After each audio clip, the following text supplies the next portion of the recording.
하나님의 말씀 28장 잠언 28장 10절 말씀 봅니다.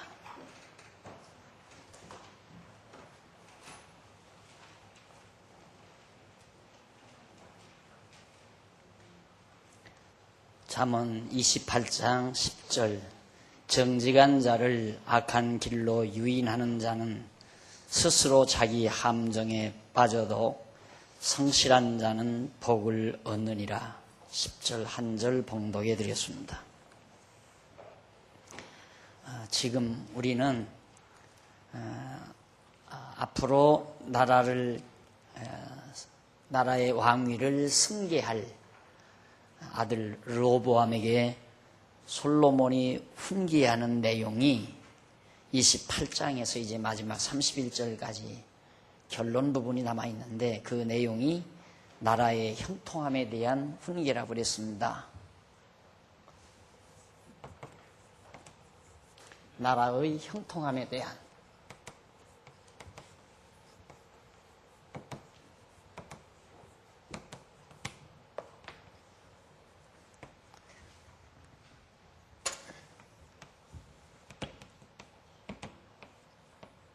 (31장까지) 마지막 장까지입니다. 그것이 이제 두 번째, 가로 없는 두 번째인데 그 가운데서 이제 가로 한쪽 가로 1번이 지혜로 형통케 할 것을 훈계하는, 지혜로 형통케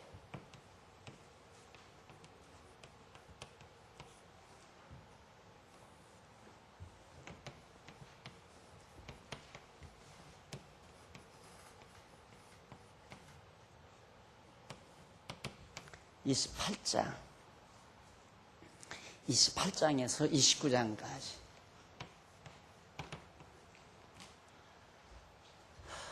나라의 형통함, 왕으로서의 가장 중요한 임무가 나라를 형통하게 하는 일인데, 그거에 대해서 아버지 솔로몬이 아들 나라 위를 승계할 르호보암에게 훈계하는데, 우선 첫째로 지혜로 형통케 해라 하는 얘기입니다.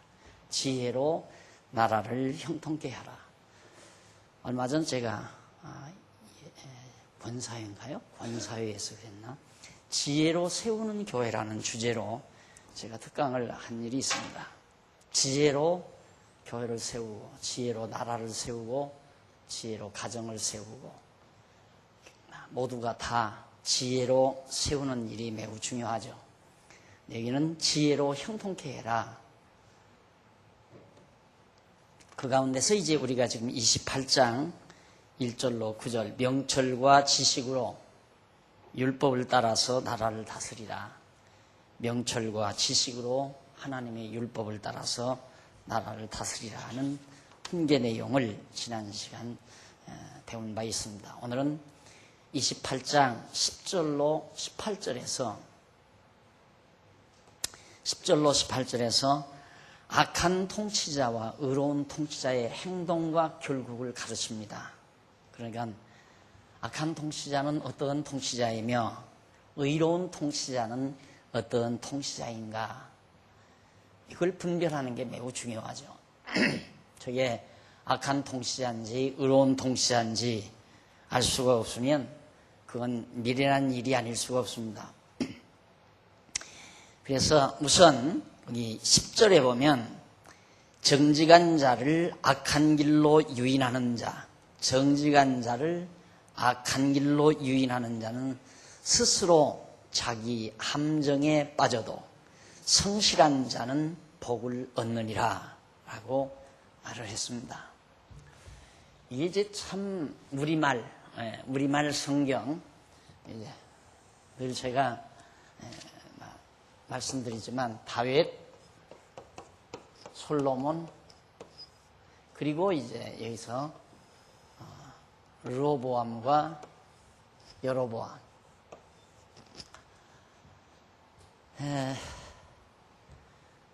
정직한 자를 악한 길로 유인하는 자, 도대체 그가 어떠한 자인가?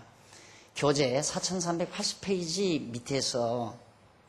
밑에서 일곱째 줄 중간쯤 보시면 솔로몬은 아들에게 말하기를 정직한 자를 악한 길로 유인하는 자는 스스로 자기 함정에 빠져도 성실한 자는 복을 얻는다고 그렇게 말을 했습니다. 여기서 정직한 자를 악한 길로 유인하는 자, 그 사람은 여호와의 정하신 뜻을 따라 살려는 백성을 다윗 왕가를 이탈하는 길로 유인하는 여로보암을 가리키는 거죠.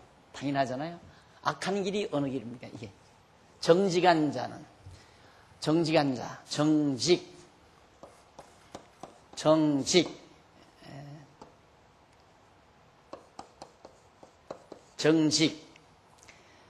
고들지간이에요. 그러니까 바르게 곧게, 그러니까 이 곧은 길이죠. 하나님의 정하신 길로 나가는 자가 이 곧은 길이란 말이에요. 정직한 자. 근데 우리는 보통 그냥 국어사전적인 단어로는 정직하면 거짓말하지 않고 남 속이지 않고 그리고 도둑질하지 않고 그게 정직하다 그렇게 생각하잖아요. 근데 성경에서 말하는 정직하다라는 말은 하나님의 정하신 뜻을 따라 그 길로 향하는 자, 그 길로 따라서 살아가는 자, 이게 정직한 자죠. 근데 이것은 정직하지 않은 자죠. 구부러진 자, 그 밑에 바로 나오죠. 정직한 자를 대비해서 빠진다. 그런데 다윗 왕가를 이탈할 여로보암은 자기가 만든 함정에 빠져 망하게 된다. 결국 여로보암은 정직하지 못하다. 이 길로 가지를 못하고 곁길로 가서 함정 타가지고 결국 망하죠. 여로보암 왕가가 완전히 멸망을 당하게 됩니다. 그런데 다윗 왕가를 계승할 르호보암은 여호와께서 언약하신 대로 복을 받아 다윗 왕가의 영화를 누리게 된다는 그런 뜻으로 지금 솔로몬이 아들에게 말해준 겁니다. 정직한 자와 정직지 못한 자, 이것이 바로 우리들은 보통 성경에서 말하는 정직하면 그냥 도덕적으로 윤리적으로 생각하죠. 우리 인간이 정해놓은 기준에 의해서 바르게 살아간다. 속여먹지 않고 또 거짓말하지 않고 도둑질하지 않고 그렇게 살아가는 사람을 정직하다고 하지만 성경이 말하는 정직이란 하나님이 정해놓으신 그 길 따라서 살아가는 자, 택한 백성을 말하는 겁니다. 그렇게 가는 자를 유인한다. 어리석은 자죠. 여로보암은 자꾸 그렇게 악한 길이란 바로 하나님이 정해 놓으신 길이 아닌 여로보암의 사악한 마음에 의해서 만들어진 길, 그것이 바로 물론 이것도 이미 앞에서 하나님이 다 정해 놓으신 거죠. 그러니까 악한 날에 악한 자도 다 하나님의 정하신 뜻을 이루어가기 위해서 다 준비하셨다. 악한 자도 악인도 악한 날에 적당하게 다 이렇게 정해 놓으셨어요. 곁길로 갈 자 정해 놓으셨고 정직하게 갈 자, 악한 길로 갈 자, 정직한 길로 갈 자 다 정해 놓았는데 그 사람을 유인해 간다 이 말이에요. 신약 성경에 보면 그런 말이 있어요. 사단이 마귀가 택한 자까지라도 삼킬 자를 두루 찾는다. 택한 자까지라도 유혹해서 삼키려고 한다. 그 말은 뭐냐면 하나님의 택한 백성은 사단이 절대 자기 편으로 만들 수가 없는 거죠. 그런데 이 바보 같은 사단이 택한 자까지도 삼키려고 한다. 이 미련한 짓을 하는 거예요. 여로보암도 남쪽 유다 백성 하나님께서 이미 정직한 길로 살아갈 자들을 정해놓으셨는데 그런 자들까지 유인해서 가려고 노력하지만 그 사람은 결국 자기가 자기 함정을 파서 멸망당하게 해버리고 만다. 결국 이런 하나님의 섭리 또 하나님의 하시는 일을 하나하나 알다가 보면 분개함이 일어나질 않죠. 속에서 분개함이. 그러니까 저 인간이 지금 나를 해치려고 한다. 지금 언론 보면 여로보암이 르호보암을 해치려고 하는 거죠. 르호보암을 얼마나 고통스럽게 백성을 다 데리고 가서 나라를 세우니까. 그러나 여로보암은 함정만 가서 망하려고 지금 망할 구멍으로 들어가네. 함정으로 들어가는 거예요. 그러니까 나 자신이 정말 하나님의 사람이다. 나는 하나님의 정하신 뜻 따라 살아가는 하나님의 택한 백성이라는 확증만 얻으면 나를 괴롭히는 자가 정말 증오스럽고 그 사람이 밉고 그런 게 아니라 측은하고 불쌍하고 가련하고 그렇게쯤 되면 정말 하나님을 깊이 믿는 사람이죠. 그런데 우리가 이렇게 공부하고도 실상 나를 해치는 자에 대해서 이걸 어떻게 보복을 하나. 저 그냥 주먹으로 두들겨 패줬으면 좋겠다. 몽둥이로 그냥 내 힘이 닿을 때까지 두들겨 팼으면 좋겠다. 어디 가서 그냥 잔인하게 죽임이나 당했으면 좋겠다. 이런 사악한 마음이 내게서 일어나면 하나님을 잠시 잊어버린 거예요. 내가 하나님의 정하신 뜻을 따라 살아가는 정직한 백성이라고 하는 확고한 신앙이 흐려진 상태라 이 말이에요. 흐려진 상태.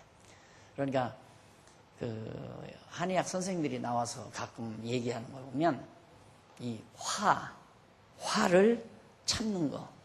이 유교에서는 인내, 이 참는 거. 이게 대단한 성현군자가 하는 일처럼 그렇게 가르치잖아요.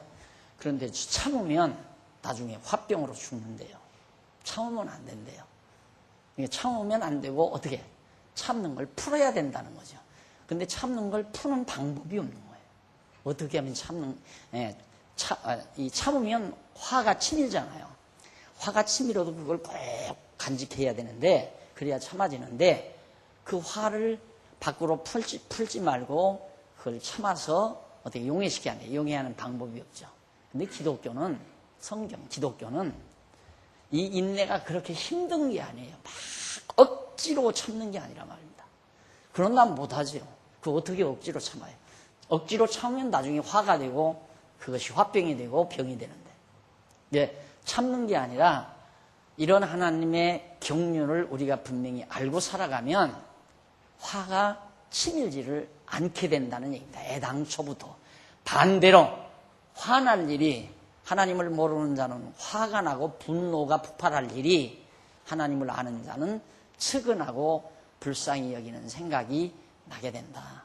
그런 것들이 내 능력으로 되는, 내 인간의 능력으로 된다면 그건 천사죠, 제가. 인간의 능력으로 되는 것이 아니라 성령이 내 안에 계셔서 그런 상황이 있을 때 말씀이 기억나게 하는 거죠. 오늘 저녁에 오셔서 말씀을 쫙 듣고 사신 분은 잊어버리고 까마득하게 잊어버리고 살아요. 까마득하게 잊어버리고 살다가 그런 일이 탁 부딪히면 성령께서 나로 하여금 참게, 정말 억지로 참는 게 아니라 참아지게 하시려면 오늘 배운 말씀이 기억이 나죠. 기억이 나서 도리어 나에게 피해를 준 사람, 엄청나게 나의 피해를 줘서 날 괴롭힌 사람, 그 사람이 도리어 측은하고 불쌍하고 가련하게 여겨지는. 그러니까 참는 정도가 아니에요. 뒤집어져 버리는 거라니까요. 완전히. 예. 그래서 유교의 교훈하고는 비교가 안 되는 거죠. 전혀 비교가 안 돼요. 유교는 억지로라도 참으라 하지만은 기독교는 참아지게 할 뿐만 아니라 반대로 나에게 피해를 준 이 어리석은 인간에 대한 가련함, 불쌍함, 저거 망하려고 지금 함정 파고 가는구나 하고 불쌍히 여기는 그런 마음으로 우리가 승화될 수가 있다. 이것이 성령께서 우리 안에 사시는 일이에요. 그래야 우리가 마음에 평안이 있고 기쁨이 있지, 억지로 속에는 미워 죽겠는데, 아유, 내가 집사인데, 내가 권사인데, 저거 어떻게 그냥 욕할 수도 없고, 화를 폭발할 수도 없고, 그러면 자기에게 병이 돼버리고 말이죠. 그건 어리석은 거예요. 차라리 그럴 바에야 욕을 하든가 두들겨 패든가 해서 화 풀어버리는 것이 자기 인체에 좋습니다. 자기 건강에. 확 풀어버리는 것이. 자, 그 다음에 이제 보면 그러면서 이제 81페이지 제일 위에 거기 보면 앞부분, 그러면서 부자는 자기를 지혜롭게 여겨도 명철한 가난한 자는 그를 살펴 안다고 합니다. 여기서 부자는 장차 열집 하나 되는 많은 백성을 다스리는 왕이 될 여로보암, 부자지요. 얼마나 부자예요. 열집파 반을 데리고 이쪽으로 갔으니까 굉장히 부자예요. 우리말로 부자라고 번역이 됐으니까. 그런데 이 부자라고도 번역할 수 있고 많다고도 번역할 수 있고 풍성하다고도 번역할 수 있고, 근데 부자로 번역한 거예요. 근데 여기서 부자는 물론 여로보암, 북쪽 여로보암을 말하는 겁니다. 그리고 명철한 가난한 자는 겨우 한 지파를 다스리는 왕이 될 명철한 솔로몬을 가리키는 겁니다. 솔로몬, 여로보암. 여기서 명철한 솔로몬이 아니라 르호보암이죠. 르호보암, 미스프리 잘못된 겁니다. 르호보암을 가리킵니다. 그러므로 여로보암은 자기를 지혜롭게 여기지만 명철한 르호보암은 그 밑에는 잘 쓰면서 왜 위에는 또 그랬을까? 이런 때는 나한테 전화해 한 사람이 이렇게 만들어 놓은 거예요. 전화를 하면 이렇게 헷갈리죠. 쓰다가 명철한 르호보암은 그가 지혜롭지 못하다는 사실을 안다는 뜻으로 말한 겁니다. 그러니까 여로보암은 자기를 지혜롭게 여기지만 명철한 르호보암은 자기가 지혜롭지 못하다는 사실을 안다는 뜻으로 말한 건데, 그러면서 의인이 득의하면 큰 영화가 있고 악인이 일어나면 사람이 숨는다고 합니다. 여기서 의인은 르호보암을, 악인은 여로보암을 의중에 두고 지칭한 건데, 그러므로 여호와를 경외하는 르호보암이 권세를 얻어 의양양해하면 백성에게 큰 영화가 있고, 여호와를 거역하는 여로보암이 권세를 잡으면 백성이 두려워 숨는다는 거예요. 결국 누가 악한 통치자와 의로운 통치자, 결국 악한 통치자는 많은 백성들을 유인해가지고 유혹해가지고 내가 너희들 세금 적게 거두마. 세금을. 이 르호보암은 세금을 너무너무 많이 거두지 않느냐. 나는 세금을 적게 거두겠다. 요새 어떤 목사님이 그 강단에서 얘기를 하는데, 잘못된 목사는 연보 강조를 안 한대요. 연보 강조를 안 하고 그러니까 자기가 연보 강조를 하니까, 연보 강조를 안 하는 이유는 교인들을 유인하기 위해서, 유혹하기 위해서 그런다는 거죠. 근데 일리가 있는 얘기예요. 어떤 의미에서는 일리가 있는 얘기인데, 지금 여로보암은 세금을 적게 거두겠다, 이 백성들이. 그러니까 다 따라갈 거 아니겠어요. 그러니까 우리 교회도 11조 안 낸다고 해서 오는 분들이 없잖아, 있어요. 내가 11조 안 해도 된다. 그러니까 야, 그 상한중앙교회는 11조 안 내도 된다더라. 그리고 교회 나오기 싫으면 나오지 말라던데. 그리고 주일날도 벚꽃 구경 가라면 가고 싶으면 가래. 그런 교회야, 거기가. 야, 그런 교회 나도 가겠다. 그 말이 무슨 말인지를 모르고 그런 식으로 알아들으면 송곳으로 귓구멍을 다시 뚫어야 돼요. 말을 어떻게 그렇게 알아들어요, 그걸. 그러니까 여로보암이 교인이란다. 백성들을 유혹하기 위해서 세금을 적게 거둔다니까 열집파 반이 따라갔잖아요. 열집파 반이. 그러니까 얼마나 수가 많고 풍성해요. 그런데 결국 망하잖아요.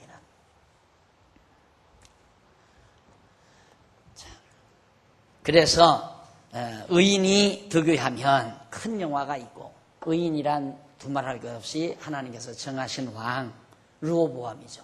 악인은 여로보암을 말하는 거고, 하나님이 세우신 왕이 의인입니다. 하나님이 세우시지 아니한 왕은 악인이고, 그래서 결국 하나님이 세우신 왕이 권세를 얻어야 편안하지, 하나님이 세우지 아니한 자가, 여기서 제가 하나님이 세우지 않았다는 말은 물론 다 르호보암도 하나님이 세우고 여로보암도 하나님이 세웠어요. 그런데 이건 가짜 왕으로 세운 거예요.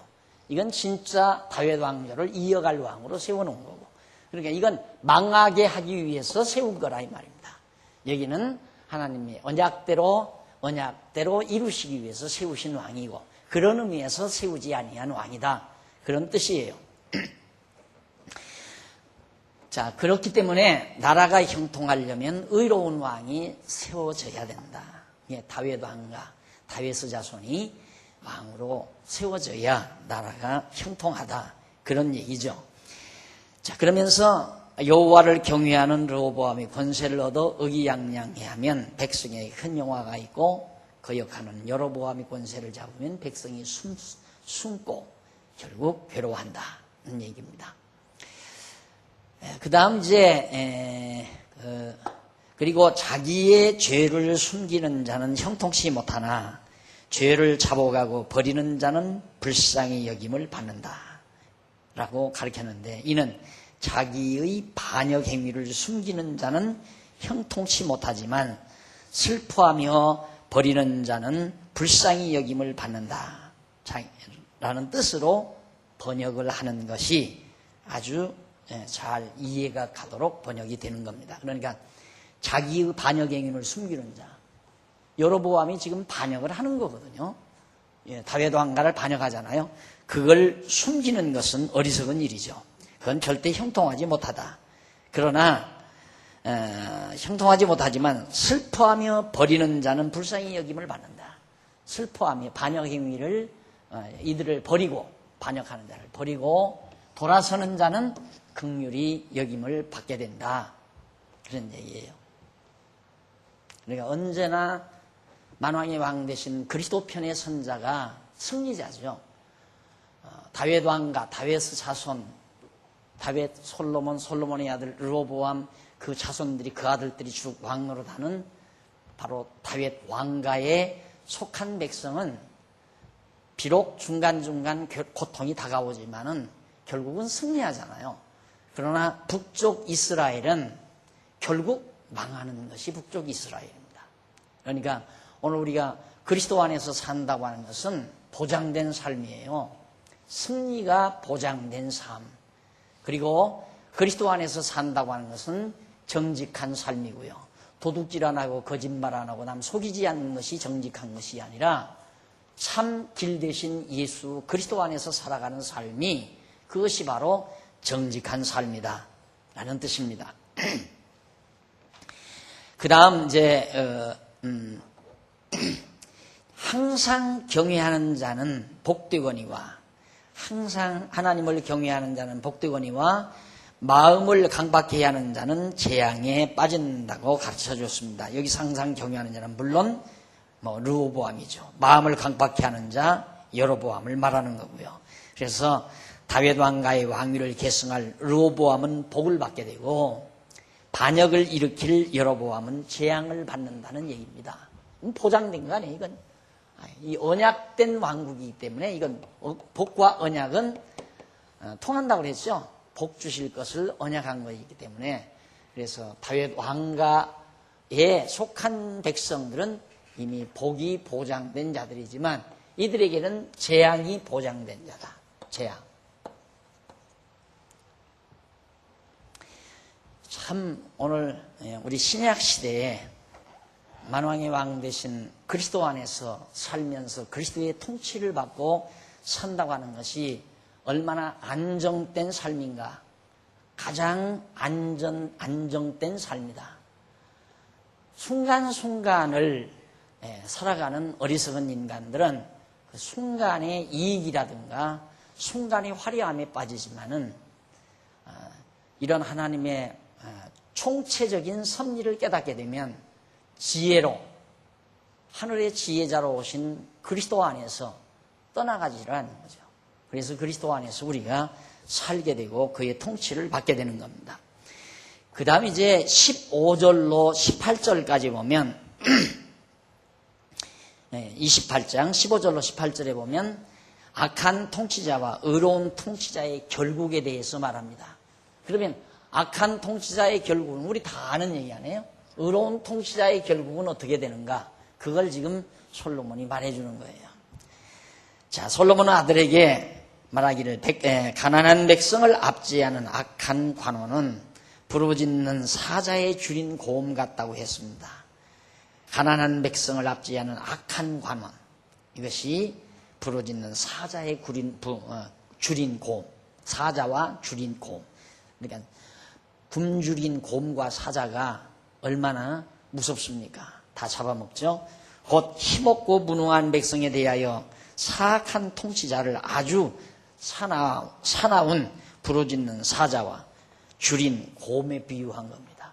악한 통치자는 그만큼 자기의 유익을 위해서 곰과 사자처럼 사납고 정말 포악하게 그렇게 백성을 다스린다. 우리 근대사에서도 우리 많이 보죠. 사정없이 백성들을 죽이고 학대하고 자기들의 권력 연장을 위해서 오만 가지 수단 방법을 가리지 않고 거짓을 일삼고 그런 것들이 우리 근대사에서도 얼마든지 볼 수 있는 얘기들입니다. 악한 통치자 밑에서는 그런 고통을 당하게 된다. 오늘 우리가 영원한 만왕의 왕이신 그리스도, 의의 왕이신 그리스도의 통치를 받고 산다는 것, 그의 통치를 받는다는 건 항상 그의 가르침을 듣는다는 것과 같은 거거든요. 뭐 예수님이 직접 오셔서 뭐 우리들을 일일이 뭐 다 인도하고 보이도록 우리를 안내하고 그런 게 아니라 그리스도께서 성령을 우리 안에 보내셔서 성령으로 하여금 이미 주신 하나님의 말씀을 깨닫게 하고 그 말씀을 배우게 해서 그 말씀이 나의 생명의 빛이 나 발걸음의 등불이 되게 만드시는, 그래서 내가 어디로 가야 될까를 알게 만드는 역사, 그것이 성령께서 하시는 역사 아니에요.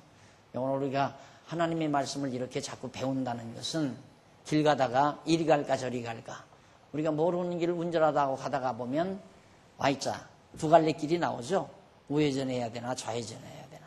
거기서 한 번 잘못하면 한참 돌아야 되잖아요.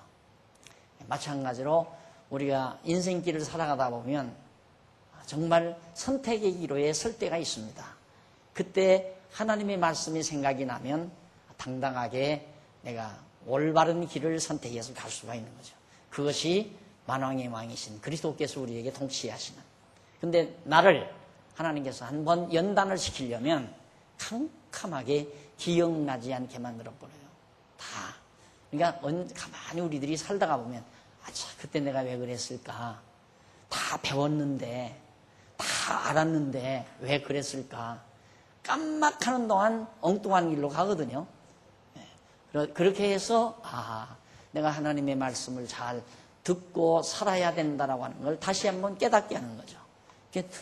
두 서너 번만 그런 과정을 겪고 나면 그 다음에는 조심하잖아요.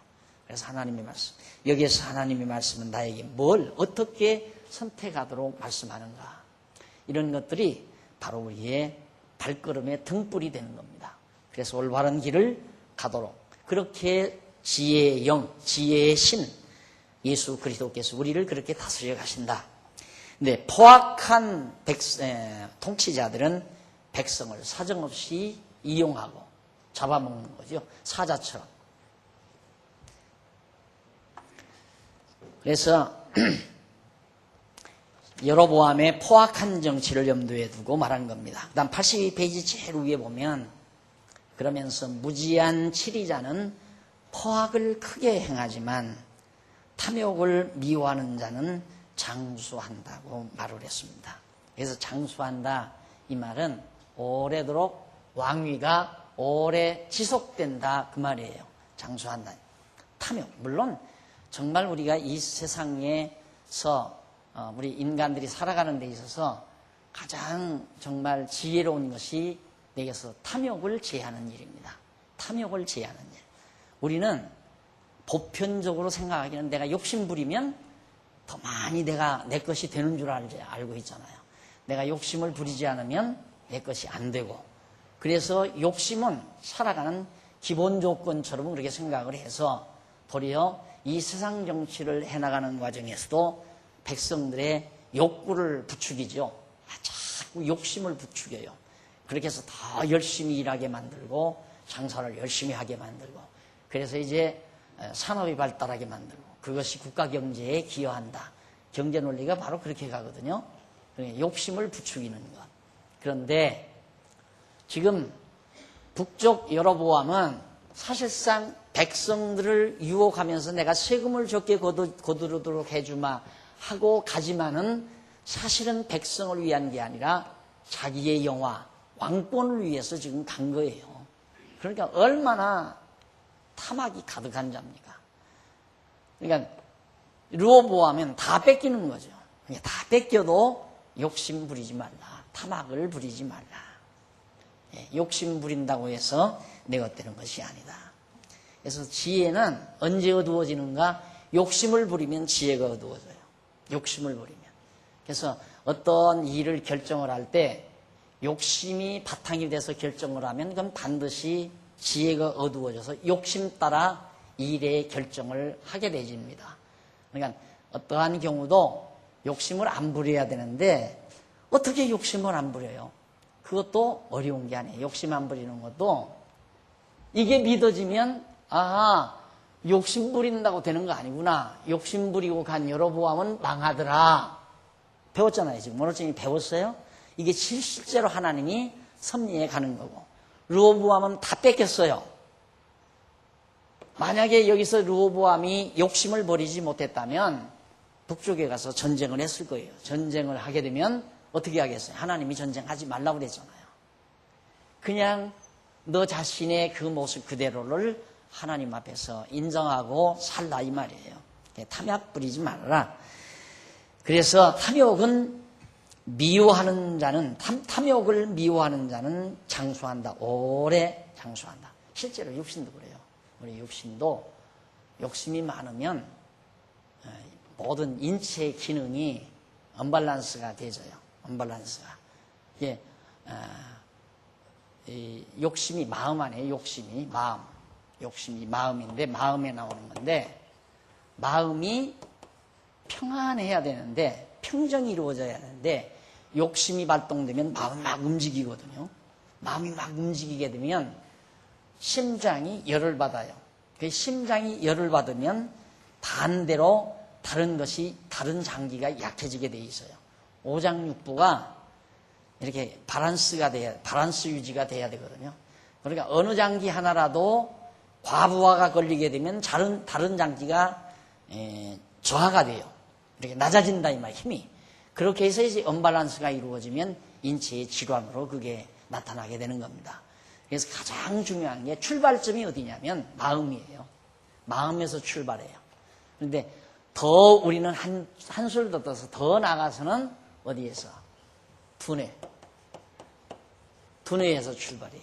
이 두뇌에 저장된 지혜, 이 지혜가 내 마음을 다스려요. 그러니까 마음으로부터 장기 중에는 이제 마음이 중요한 장기인데 심장이. 그럼 심장은 뭐가 지배하느냐면 두뇌가 지배해요. 두뇌는 뭐가 지배해야 하냐면 말씀이 지배해야 돼. 진리, 말씀이. 그래서 저 말씀이 두뇌를 지배하고 두뇌가 마음을 지배해야 마음이 편안해요. 마음이 잔잔해야 한다 이 말입니다. 마음이 잔잔하면 오장육부가 잘 바란스 유지가 돼요. 그렇게 해서 전신의 건강도 유지되게 되는 겁니다. 그런데 마음이 벌써 설레이고 화가 나고 부하가 걸리고 열이 받고 이렇게 되면 이제 다른 장기에 영향을 미쳐가지고 그 장기가 영향이 미치면 또 이어져서 다른 장기에 또 영향이 미쳐지고 이렇게. 그리고 장기가 반드시 어느 것이 강하면 어느 건 약해지고 어느 것이 약하면 또 다른 것이 강해지고 이렇게 해서 언밸런스가 막 뒤죽박죽이 되어버리고 말아요. 그래서 참 위험한 거죠. 마음 잘못 다스리게 되면. 그러니까 보통 그러잖아요. 나이가 드신 분들이 특히 연세가 60쯤 넘어지면 마음 잘 다스려야 되죠. 마음 잘 다스려야 되는데 연세가 한 50 정도만도 위험해요. 50 정도도 위험한데 40대는 좀 그래도 혈기가 있으니까 힘이 있으니까 약간의 내장의 기능, 내장의 부조화를 커버해 나갈 수 있어요. 쉽게. 그런데 50, 60대가 넘어지게 되면 한번 마음이 티끗해버리면 추스리기가 굉장히 힘듭니다. 그래서 죽는 거거든요. 그래서 보통 그러잖아요. 나이 드신 분이 만변하면 저 죽을란가 보다 그러잖아요. 죽을란가 보다. 만변하면 죽는다고 그러잖아요. 그냥 만변하면 안 돼. 물론 언제라도 만변하면 안 되지만 50, 60대 넘어가지고 어리석게 마음 함부로 쓰는 건 아니죠. 항상 마음은 잔잔하고 부드럽고 정말 아름답게, 그래서 요동치지 않게 항상 자기 마음을 그렇게 갖고 가는 것 매우 중요합니다. 그래서 탐욕이라고 하는 것은 정말 망하게 하는 그런 하나의 요인이 된다는 것을 지금 솔로몬이 가르쳐주고 있어요. 그 다음 이제 무지한 치리자란 물론 이제 뭐 여로보암 말하는 거죠. 탐욕을 미워하는 자는 두말할 것 없이 여로보암을 말하는 거고요. 아니, 르호보암을 말하는 거예요. 그 다음 이제 그리고 사람의 피를 흘린 자는 함정으로 달려갈 것이니 그를 막지 말라고 그렇게 했습니다. 사람의 피를 흘린 자. 저 여로보암이 반역을 일으키는데 얼마나 많은 사람을 죽였겠어요. 저런 반역자들은 아마 사람 죽이는 것을 사람의 생명을 아마 아까워하지 않잖아요. 자기의 적수가 된 사람은 사정없이. 그래서 이제 군부정치라는 것이 폭정이라고 하는 거 아니에요. 그래서 군부정치가. 군인들은 계속해서 근데 훈련하는 과정에서 사람 죽이는 일만 공부한 사람들인데, 훈련받은 사람들인데, 왜? 자기 뜻에 거스리는 사람을 사정없이 죽이는 게 군인 아니에요. 근데 군부들이 그렇게 해서 자기네들 배운 대로 혁명을 일으켜서 얼마나 많은 사람을 죽였습니까? 그런 것들이 다 폭정이라고 할 수 있죠. 사람의 생명, 피 흘리는 것, 이런 것들을 다 어리석은 자들이 하는 일이다. 자, 그 다음 이제, 그렇게, 멸망의 함정으로 달려가는, 여로보암이 멸망의 함정으로 달려가니까 그걸 막을 필요 없다. 가서 망할 사람 가서 망하도록. 그러면서 성실히 행하는 자는 구원을 얻을 것이나 사곡히 행하는 자는 곧 넘어진다고 말을 합니다. 가르쳐 줍니다. 그러니까 성실히 행한다, 정직한 길로 간다, 다 같은 개념이에요. 같은 개념. 정직한 길로 간다, 성실히 행한다. 성실한 길로 간다. 그래서 역시 르호보암, 너는 흥하지만은 너를 반역하고 하는 여로보암은 망한다. 그런 뜻입니다.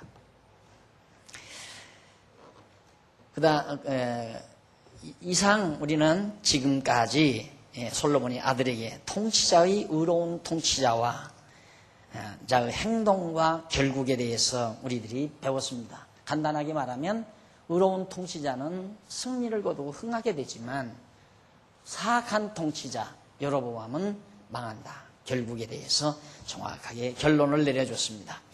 그 다음 이제 28장 19절로부터 28절까지 보면 부를 얻는 요인과 가난한 자를 구제한 결과, 어떻게 하면 부를 얻게 되는가, 그 요인이 뭔가, 그리고 가난한 자를 구제하는 결과는 어떻게 맺어지는가, 그거에 대해서 솔로몬이 가르쳐 줍니다. 자, 19절 보면 자기의 토지를 경작하는 자는 먹을 것이 많으려니와 방탕을 젓는 자는 궁핍함이 많으리라 라고 바로 19절에서 가르쳐주죠. 그런데 여기서 자기의 토지를 경작하는 자, 그는 장차 다윗 왕가의 왕위를 계승하여 다윗 왕국을 다스리는 자기 토지죠. 이제 비유를 듣는 거예요. 너는 그대로 다윗 왕가 여기를 다스리고 경작하는 거예요. 백성들을, 나라를, 자기 토지를, 자기 나라를 다스려 간다. 그런데 그리고 자기 토지를 경작하는 자는 먹을 것이 많으려니와 방탕을 젓는 자는 궁핍함이 많을 것이라고 했는데, 바로 자기 토지를 경작하는 자가 르호보암이고, 그 다음 이제 방탕을 젓는 자는 장차 다윗 왕가를 이탈하여 반역을 일으키는 무익한 자들을 따르는 여로보암, 딸을 여로보암을 비유한 그런 자들입니다. 그러니까 방탕하다, 그건 정말 왕가를 떠나서 제멋대로, 자기 욕심대로, 자기 욕망대로 그렇게 살아가는 그러한 여로보암의 마지막 종말을 말해주고 있습니다. 그리고 결국 이제 그 내용은 장차 르호보암 왕가 83페이지 밑에서 7째 줄 중간 조금 못 미쳐서 뒷부분에 보세요. 곧 장차 르호보암 왕가는 풍요롭게 되고 여로보암 왕가는 궁핍하게 된다는 것을 비유해서 말한 겁니다. 그러면서 충성된 자는 복이 많아도 속히 부하고자 하는 자는 형벌을 면치 못한다. 충성된 자는 복이 많다. 그러나 속히 부하고자 하는 자, 욕심 많은 자죠. 이게 문제거든요. 사람들이 세상을 살면서 이제 하나님을 모르면 내가 어떻게 하면 내 것이 아닌 것도 내게로 올 줄로 그렇게 사람들이 생각을 해요. 내 인간의 노력 여하에 따라서 결과가 맺어지는 줄로. 그런데 안 그렇거든요. 그렇지 않아요. 그래서 솔로몬이 지금 그 말을 하는 겁니다. 속히 부자가 되려고 하는 자, 충성되게 성실하게 살아갈 생각은 안 하고 정말 속히 부자가 되려고 하는 여로보암과 같은 그런 자를 말합니다. 그래서 다시 말하면 다윗 왕가의 충성된 신복은 많은 복을 받아 누리게 되죠. 자, 그대로 르호보암에게, 다윗 왕가 르호보암에게 충성하며 여기서 신앙으로서 순복하는 자는 이 복을 함께 누리게 돼 있어요, 이 사람은. 그런데 여기 따라가서 속히 부자가 되려는 자, 세금도 적게 나고 잘 먹고 잘 살려고 욕심 부린 자는 결국 가서 다 망해버리고 만다. 망할 자는 망하고 흥할 자는 흥하게 돼 있어요.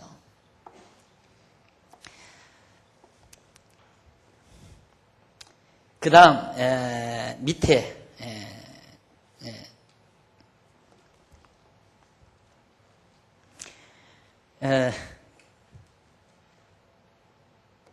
제일 밑에 뿐만 아니라 사람의 낯을 보아주는 것이 좋지 못하고 조각떡을 인하여 범법하는 것도 그러하다. 예, 사람의 낯을 보아주는 거. 그러니까 인간적으로 이렇게 뇌물을 받고 상대의 얼굴을 봐주는 것, 그것도 안 좋다. 또 한 조각 떡 한 조각을 인해서 결국 범법, 죄를 범하는 것도 어리석은 것이다. 다시 말하면 속히 부를 누리려고 뇌물을 받고 불공정하게 재판하는 범죄를 하는 자 역시 형벌을 받는다. 네가 장차 나라를 다스릴 때도 절대 빨리 부자 되려고 뇌물을 받고 살아가지 말아라. 뇌물을 받고 살아가지 말라. 정직하게 왕으로서 바르게 백성들을 다스리라. 그런 얘기입니다. 그러면서 악한 눈이 있는 자는 재물을 얻기에만 급하고 빈궁이 자기에게로 임할 줄은 알지 못한다고 했습니다. 악한 눈, 이 악한 눈이란 뭡니까? 하나님의 섭리를 보지 못하는 눈, 그게 악한 눈이에요. 하나님의 섭리를 보지 못하는 눈, 이건 악한 눈인데 그런 자는 재물을 돈 얻기에만 급급해요. 돈 모으는 데만 급급해요. 그러나 빈궁이 자기에게로 임할 줄, 다 망하고 가난이 임할 줄은 전혀 알지 못하고 사는 사람이다. 그 재물의 눈이 어두운 자는 재물을 얻으려는 일에만 바쁘고 자기에게 빈궁이 재앙으로 임하는 것을 모르고 있다는 그런 뜻이죠. 이는 솔로몬이 장차 다윗 왕가를 이탈하여 반역을 일으킬 여로보암이 어리석게 행동할 것을 의중에 두고 아들에게 말해주는 겁니다. 망한다. 솔로몬이 지혜자니까 망할 걸 알잖아요. 하나님께서 솔로몬을 통해서 내 아들 르호보암이 나라를 지어 이어간다. 다윗 때도 하나님께서 내 왕위가 영원토록 영원하리라 다 언약했기 때문에 이걸 알죠. 이걸 아는 게 지혜 아니에요. 이 빗나가니까 이게 어리석은 일이고, 그래서 아들에게 철저하게 그걸 말해주고 가르쳐주는 것이 지금 잠언이고, 그걸 통해서 하나님이 주권자임을 지금 찬양하는 내용입니다. 자, 그 다음 23절로 25절, 23절에서 25절에 보면 아들에게 탐욕이 아닌 여호와 의지함에 풍요함이 있음에 대해서 가르쳐 줍니다. 어디에 풍요로움이 있는가? 탐욕에 있는 게 아니다. 욕심에 있는 게 아니다. 이 말. 욕심 많다고 해서 풍요로움이 오는 게 아니다. 그럼 어디에 있는가? 여호와 의지하는 데 있다. 예. 네가 여호와 하나님을 잘 의지하고 살면 거기에 풍요로움이 따라오게 돼 있다. 그런 얘기입니다. 아들에게 말하기를 사람을 경책하는 자는 혀로 아첨하는 자보다 나중에 더욱 사랑을 받는다고 했습니다. 사람을 경책하는 자, 곁길로 가는 것, 잘못 가는 것, 책망해요. 그래서 이는 장차 아들 르호보암이 왕이 되어 나라를 다스릴 때 백성에게 아첨하지 말고 경책을 통하여 바로잡아 주어야 백성에게 사랑을 받는다고 그렇게 말을 해줍니다. 그러니까 네가 백성을 다스리는 데는 절대 백성에게 아첨해서는 안 된다. 백성의 마음에 들게 백성들을 정말 어떻게든지 유인하려고 그런 식으로 백성을 다스리지 말고 백성에게 올바른 말, 정직한 말, 하나님의 말씀만을 바르게 말을 해줘라. 그래야 내가 사랑을 받는다, 백성에게. 그런 얘기예요. 보통 나라를 다스리는 사람들이 백성의 마음에 들게 하려는 것이 보편적으로 가지는 생각이거든요. 그런데 르호보암들은 그러지 말라. 네가 여호와를 의지하고 살면 다 나라가 형통하게 된다. 그런 얘기입니다. 그 다음에 부모의 물건을 도적질하고 죄가 아니라 하는 자는 멸망케 하는 자의 동류라고 가르쳐줍니다. 부모 물건 도둑질하고서 이건 죄가 아니다. 부모 거 했는데 내가 무슨 죄냐. 그것은 멸망케 하는 자의 동류. 이 말은 과거에 아도니아가 부친 다윗 왕을 배반하고 왕위를 탈취하려 했던 사건을 의중에 두고서 아들 르호보암에게 가르쳐주는 것으로 여겨집니다. 이때 이제 아버지가 왕위, 근데 아도니아 있었잖아요. 아도니아가 장손이고 솔로몬은 이제 밧세바에게서 난 그런 아들이고, 근데 아도니아가 왕위를 도둑질해 갔잖아요. 그걸 정정당당하다고 아들이 생각했지만 그건 어리석은 짓이다 이 말이에요. 그것도 역시 전에도 말씀드렸지만 도둑질한다고 해서 자기가 되는 거 아니잖아요. 얼마나 당당했어요. 아도니아가 많은 문무백관들 다 유혹해가지고 가서 먼저 힘을 얻어가지고 만세 불러서 왕위에 올라앉았는데 솔로몬은 왕 될 생각도 않고 있었어요. 그런데도 솔로몬이 왕이 되잖아요. 그러니까 이러한 것이 지혜예요. 그런 걸 믿어지는 게 지혜고, 그 지혜가 있으면 그게 믿어지는 거죠. 그러니까 뭐든지 그렇습니다. 내가 이 일을 해야 할 일 같으면 아무리 방해꾼이 많아도 이 일을 하게 된다. 그게 믿어져야 되죠. 그 믿어지면 이제 힘이 나잖아요. 그런데 이 일을 하려고 하는데 누가 방해를 붙인다. 그러면 저놈이 방해하기 때문에 이게 안 되겠다. 이 생각 자체가 지혜 없는 생각이에요. 내가 지금 예를 들면 솔로몬이 지금 왕위에 올라앉아야 되겠는데 이 방해꾼이다 이 말이에요. 그러면 솔로몬이 우리 보편적인 지혜 없는 사람 같으면 막 증오하고 미워하고 저놈을 어떻게 가서 밤에 몰래 가서 죽여버리나 학살을 시키나 별 생각, 사악한 생각을 다 가지고 있잖아요. 그러나 하나님이 정해놓으신 길임을 알기 때문에 그 사악한 마음이 없어질 뿐만 아니라 아이고 형님이 무모한 일을 했구나. 왜 저렇게 어리석은 일을 하셨을까? 이 생각 들겠죠? 이 믿어진다면. 그게 문제예요. 그러니까 그 믿어지는 게, 하나님이 내 편임을 믿어지는 게. 그런데 우리는 계속 저놈 때문에 내 일 안 됐다 이거야. 저 방해꾼 때문에 이 일이 안 이루어졌다. 나는 저놈 때문에 내 일생 망쳤다. 그러다 보니까 그 사람에게 대한 증오심, 분괴감, 화 이런 것들이 쌓여서 병나게 되고, 그래서 신세 망치게 되고, 이게 보편적으로 인간이 살아가는 일이거든요. 그런데 오늘 우리가 지혜를 얻으면 그거 필요 없다. 그런 생각을 안 해야 되는 게 아니라 버려지게 되죠. 이게 깨닫게 되면, 자꾸 깨닫게 되면 자꾸 그런 생각이 버려지게 돼요. 하나님께서 이 일을 하게 하시려면 내 앞길의 모든 장애물을 하나님이 제거해 가실 것이다는 확신을 가지고 살면 두려움이 없잖아요.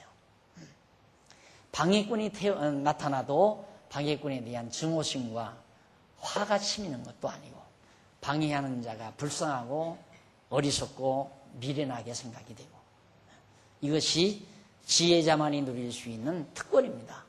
이 지혜의 특권을 오늘 공부하시는 우리 수요일 저녁에 나와 공부하시는 성도 여러분들은 정말 누릴 수 있어야 돼요.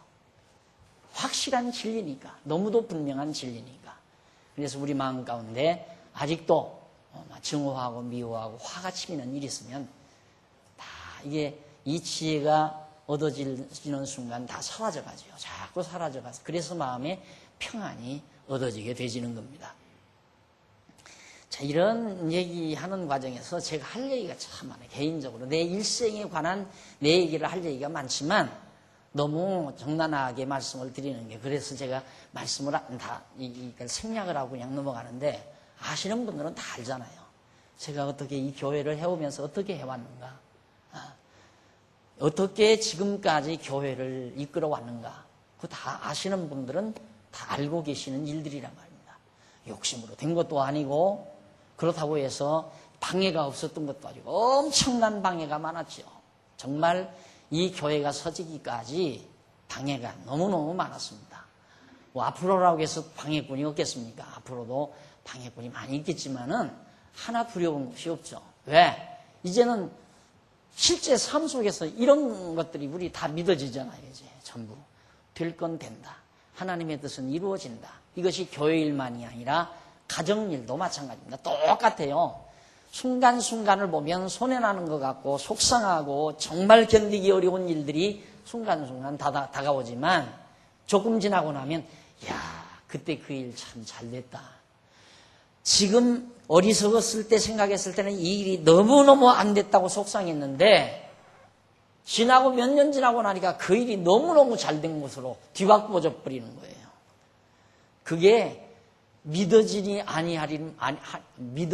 아니하리만큼 그렇게 정난하게 그런 과정들이 우리의 삶 속에 있게 되어 있습니다.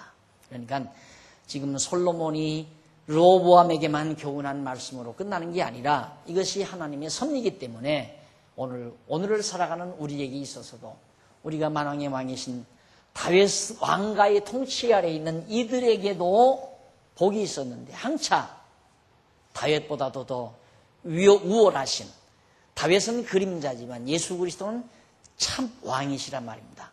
만왕의 왕이신 그리스도의 통치 아래에서 사는 우리가 예수 그리스도를 믿고 사는 우리들의 삶에 있어서 이런 보장이 없다면 안 되죠. 그런 보장이 안 된다면 그건 안 되는 일이에요. 그건 진리가 아니죠. 보장이 돼야 돼 있다는 얘기입니다. 반드시 보장이 된다. 하나님의 섭리이기 때문에. 자, 그 다음에 이제 탐욕이 아닌 여호와의 의지함에 풍요로움이 있다 하면서 아들에게 사람을 경책하는 자는 혀로 아첨하는 자보다 나중에 더욱 사랑을 받는다라고 말을 했는데 장차 아들 르호보암이 왕이 되어 나라를 다스릴 때 백성에게 아첨하지 말고 경책해 주어라. 하나님의 말씀으로 바르게 가르쳐 주어라. 그러면서 부모의 물건을 도둑질하는 자, 그게 이제 아까 아도니아를 의중에 두고 말했다고 했죠. 솔로몬 자기가 경험했던 일이니까. 그리고 아도니아는 솔로몬을 멸망케 할 무리의 동료가 됐습니다. 솔로몬을 멸망케 하는 무리의 동료 아도니아가. 자, 다윗 왕가의 왕위는 아들이면 누구나 계승할 수 있는 것이 아니라 하나님의 정하신 뜻에 따라 선택된 자가 아들이어야 계승할 수 있는 것을 우리가 다 잘 알죠. 그러므로 다윗 왕의 왕위를 아도니아가 탈취하려 하는 행동은 당연히 범죄가 될 수밖에 없고 그건 불가능한 일이다. 이루어지지 못한다. 예, 우리가 사는 걸 하나님께서 우리가 일생 이렇게 살아갈 때 결국 우리 이제 마지막 인생을 마무리하는 과정에서 하나님께서 우리들에게 깨닫게 하는 부분이 뭐냐면 철저히 하나님의 은혜로 살았구나. 이거 하나 딱 남게 만들어요. 결국 하나 딱 남게 하는 거예요. 결국 하나님의 은혜로 살았구나. 그전에는 하나님의 은혜로 산다는 생각보다는 내가 머리를 참 잘 썼어. 그때 참 내가 결단을 잘 내린 거야. 내가 머리가 좋았어. 내가 잘 살림을 잘 요리를 했어. 그때 내가 그렇게 안 했더라면 어떡할 뻔 알았어. 이런 생각을 곧잘 하고 삽니다. 그런데 이제 말씀을 듣고 자꾸 깨닫게 되면 점점 이제 하나님 나라에 점점 갈 날이 가까우게 되면 자꾸 그걸 깨닫게 가요. 내 능력으로 한 거 하나도 없다. 그래서 그걸 깨닫게 하기 위해서 내가 하고자 하는 일을 다 망치기도 하고 다 숲으로 돌아가기도 하고 그래서 엄청난 손해를 보게도 만들고 그래서 가산이 다 파산되는 것처럼 느껴지게도 하고 그런데 또 하나님께서 엉뚱하게 아무 근심 걱정 없이 살아가도록 일을 풀어가시고 생각지도 않았던 일들이 하나하나 이루어져 가게 되고 그러니까 결국은 그렇게 믿어지지 않을 수가 없죠. 결국 지금까지 내 일생 살아온 것이 하나님의 은혜로 살았구나. 요 한 가지 남았으면 훈련 끝난 거예요. 하나님께서 이제 훈련 끝났다. 그게 남게 하기까지 그 생각이 들어가게 하기까지 하나님께서 나를 연단하시고 우리들을. 그래서 지혜는 정말 그 결과를 빨리 깨닫지만은 지혜롭지 못하면 그 결론을 빨리 도달하지를 못하죠. 항상 내가 어떻게 잘해야 되고 내가 실수해서 이런 결과가 오고 그래서 막 욕심을 부리고 막 탐욕을 부리고 막 어떻게든지 새치기라도 해서 막 억지로라도 해서 돈 벌어서 부자 되려고 막 악을 쓰고 발악을 하고 이런 것들이 다 포기가 될 때 그 자기가 막 애써서 다 이루어져 버리면 내가 애써서 했지 뭐 하나님 뭘 이루어졌냐 이렇게 돌아갈 거 아니겠어요. 내가 애써서 하려고 하는 것은 되려다가도 다 숲으로 돌아가 버리고 전혀 생각지도 않았던 일들이 하나하나 이루어져서 정리가 되고 다 살아가도록 이끌어가고 이것이 하나님께서 해가는 일이다. 저는 사실 조금 다른 걱정은 없었는데 우리 딸들 다 그냥 처녀로 데리고 살 것만 같았어요. 시집갈 생각들을 안 하니까 그것이 약간 걱정스럽더라고요. 사실은 그것도 걱정스러웠는데 그런 문제들도 정말 생각지도 않게 깨끗이 하나하나 정리되어 가는 걸 볼 때 남들은 그렇게 생각하죠. 목사님 발 넓으니까 뭐 얼마든지 딸들 좋은 사회 보지 않겠나. 전혀 못하겠더라고요. 진짜 그건 전혀. 근데 우리 권사님들까지라도 한 사람도 중신해 주는 사람이 없어서 한때는 권사님들도 다 미웠어요. 저 권사님들 도대체 뭐 하는 양반들이야. 중신 하나 해주는 분들이 없어가지고. 네, 그런 것들도 예를 들어 그런 작은 일은 아니지만 그런 일들도 결국 내 능력으로 되는 게 아니로구나. 모두가 다 하나님께서 다 해주시는 것임을 뼈저리게 느끼고 결국 하나님의 은혜로 사는구나. 이런 생각을 더 깊이 해보며 삽니다. 결국 지혜가 우리를 풍요롭게 만든다 하는 말씀 다시 한번 기억을 하시기 바랍니다. 그리고 이제 거기 다윗 왕가의 왕위는 아무나 되는 게 아니라 솔로몬이 되죠. 하나님이 택한 자. 그러므로 다윗 왕의 왕위를 아도니아가 탈취하려 한 행동은 당연히 범죄 행위였습니다. 그래서 솔로몬은 아들 르호보암에게 바로 부모의 것을 탈취하는 것, 그것이 범죄다. 그런 말을 한 겁니다. 그리고 제일 밑에 말고 이쪽 4385페이지 위에서 두 번째 줄 26절로 28절에 보면 지혜로 가난한 자를 구제하는 결과, 지혜로 가난한 자를 구제한다. 그 결과에 대해서 가르쳐주는 교훈 다음 시간 우리 듣도록 하고 오늘 강의 여기서 마무리합니다. 기도하십시다. 자비로우신 아버지 하나님, 은혜와 사랑을 감사드립니다. 오늘 이 밤도 하나님께서 저희를 부르시고 지혜의 말씀을 다시 한번 상고케 해주셨습니다. 욕심을 부린다 해서 욕심대로 되는 것 아님을 솔로몬이 아들에게 잘 가르쳐 주었습니다.